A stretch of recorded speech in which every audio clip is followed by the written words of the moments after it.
প্রত্যেক মানুষ নিজের জীবনে হীরক তথা হীরে এবং দর্পণ এই দুই দেখেছেন। এই দুই হলো সাদা এবং এরা দুজনেই আলোর প্রতিফলন ঘটায় এবং এরা দুজনেই উজ্জ্বল হয়ে ওঠে। আপনি হয়তো মনে মনে ভাবছেন যে এটা কি ধরনের তুলনা করছি। একটা হীরে তো রত্ন, তার মূল্য দর্পণের থেকে অনেক গুণ বেশি। কিন্তু হীরে থাকাতে দর্পণের মূল্য কিন্তু কোনো অংশে কমে যায় না, তাই না? মানুষ যখন হীরে নিজের হাতে নেয় তখন সবার আগে কি খোঁজে?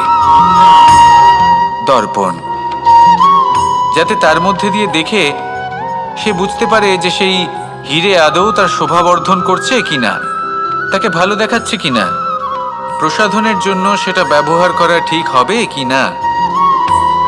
অর্থাৎ হীরের উপস্থিতিতে দর্পণের গুরুত্ব কম হলো না। দর্পণের কারণে হীরে